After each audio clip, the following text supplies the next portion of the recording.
everybody, it's Handy Sandy, coming to you once again, hi, in that subterranean craft room, because it is, after all, the craftiest craft room in the craftiest basement of all basements to be crafted in. Yeah, apparently I have to reduce my coffee intake. Water. Anyway, this video is going to show you how to make this Jack Skellinton wreath. Hope you enjoy. Let's get started. Many cameo appearances of Mr. Glue Gun.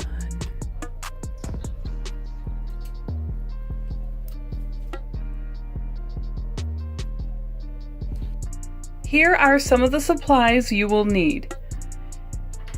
Most of these can be purchased at the Dollar Tree. That's where I got these. You're going to need a wreath form, a packet of these foam cauldrons or something like this black foam.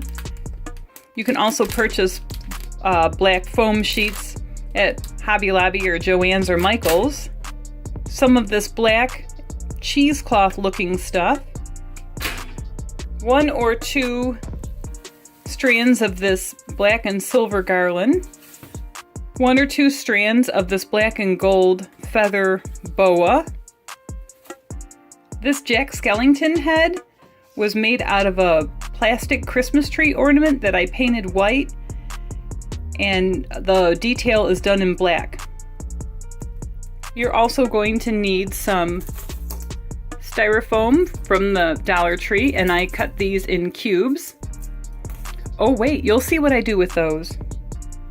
You don't need to, but I ordered these plastic Jack Skellinton type hands from online.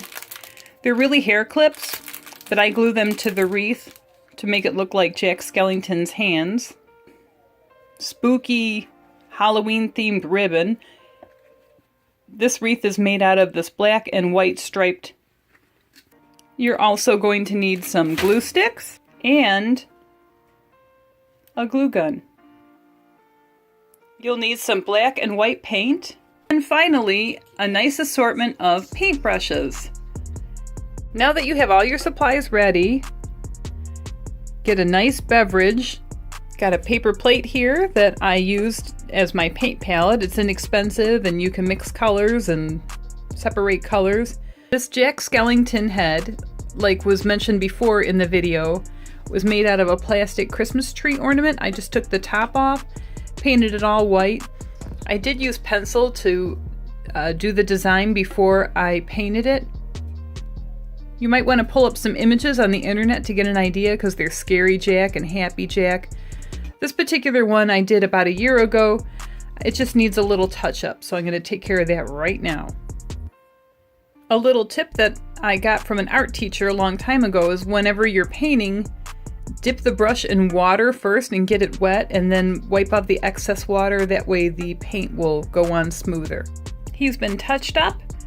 Let's put him over here to dry. Before we get started on painting these styrofoam cube-like things, I'm going to take a knife here. It's a steak knife. Don't worry, I'm going to wash it after I use it.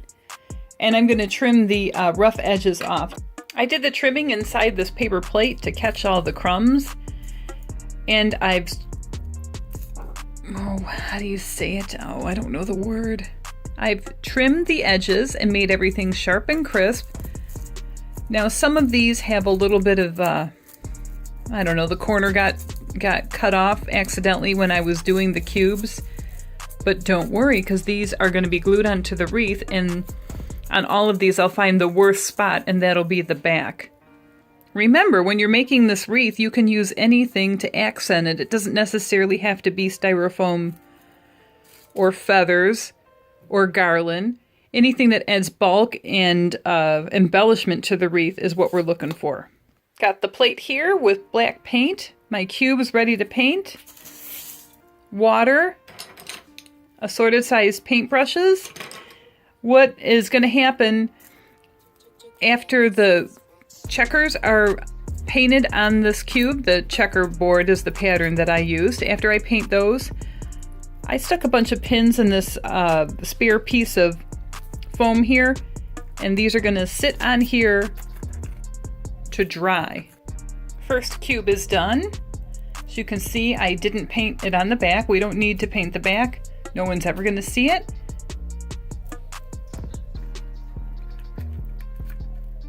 Put it over there to dry. The reason why we're doing the painting first is, of course, it has to dry before we can affix it to the wreath. So this is the first step that you want to do.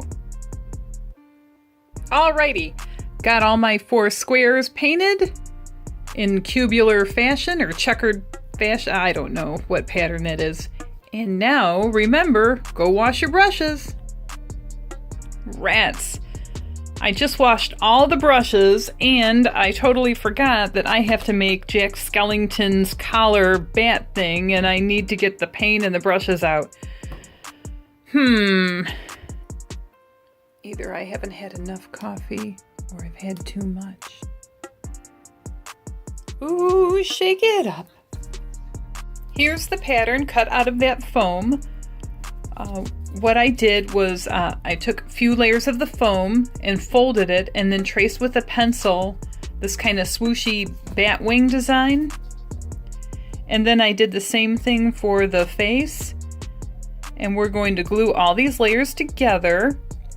And then we're going to paint white on the edges. And then this will be affixed to Jack Skellington's neck. It's time for Mr. Glue Gun. Handy sandy tip. I like to keep Mr. Glue Gun on top of aluminum foil because he does tend to drip glue. The multiple layers have been glued together, and this is what's going to form the bat collar. I did use a popsicle stick to kind of sandwich together the glue on the edges so I didn't burn my little phalange or finger. Next step, we're going to take this very thin brush and paint a small line of white paint around the outline of the bat face and the bat wings.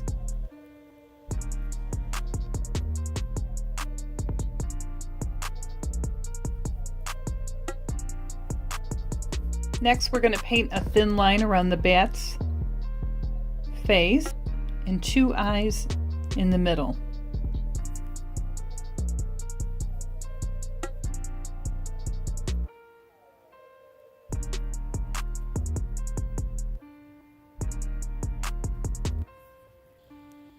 Alrighty, now we're going to glue the head to the wings. Guess who's back? Small miracle, I managed to get that done without burning myself on the glue gun. Next step, I'm going to attach this black cheesecloth looking material to the metal wreath form, and I think I'll just wrap it around.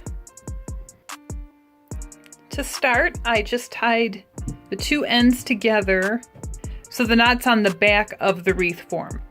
Now let's get to wrapping. I've completely wrapped the wreath form, and what I'm going to do is where the 2 ends meet on the back, I'm going to put a big dollop of glue. There we go, and while we're waiting for this to dry, I'm going to go get a zip tie to create a hanger for the wreath. Best to do that now before we put all the embellishments on it. I've attached the zip tie. Actually, I put a zip tie on the top and then put another one through it. This way, when you hang the wreath, it'll hang like this. If you don't have zip ties, you could make a loop out of your garland or the ribbon. You don't have to use zip ties if you don't have them. Just something to create the top of the wreath, because now everything that we add to the wreath is going to be based off the top. We don't want to finish the wreath and have Jack Skellinton over here and something over here and then the zip tie over here, so we're going to keep it straight and build down. Next thing, I'm going to wrap this garland around the wreath. Let's get to wrapping. As you can see, it's really starting to take shape here. I tied the end of the garland to itself, wrapped it around. Oh dear, dogs are barking. Well, I guess that happens, especially in the subterranean craft room because we are downstairs. Anyway, tied it, wrapped it, tucked it around, and then wrapped it again. And now we're going to add the feather boa. There we go. The cheesecloth, the black cheesecloth is wrapped around. The black and silver garland is wrapped around. I did end up using 2 feather boas, wrapped and tied and tucked. Now we're going to make a base for Jack Skellinton to sit, and the best way to do this, I'm going to glue 2 pieces of ribbon to the back to form an X, and that'll support the back of Jack's head. I have the first layer of ribbon on from top to bottom. I took a strip, glued it really well, and held it down with this binder clip until it dries, and then pulled this ribbon real tight, a bunch of glue at the bottom, and another binder clip until it dries. As you can see, both pieces of ribbon are secured. The side ribbon's still drying, so I've got the binder clips on there. Those will come off. Then I put a dollop of glue in the middle. Make sure that when you're gluing your ribbon, the right side is facing out because you're going to be gluing it upside down. Now we're going to add the Jack Skellinton and the 2 checkerboard embellishments. So here we are at the finished project. As you can see, I glued Jack on and a big dollop of glue behind his head so he's attached securely to the ribbons. I glued on the checkerboard styrofoam patterns. I also glued on the Jack Skellinton hands. I think it turned out really cute. I hope you enjoyed this video, and I hope this inspires you to make something just like this or similar and get paint all over your hands like I did. Let me give you a closer look.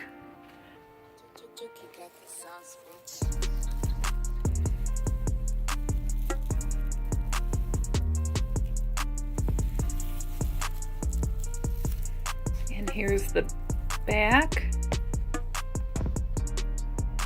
And look who just joined me in the subterranean craft room. Barney! What, are you coming at the end and taking all the credit? Yeah, I bet you are. Once again, thanks for joining me in the subterranean craft room. Thanks for watching. Thanks for subscribing. Have a great day, everybody. Bye!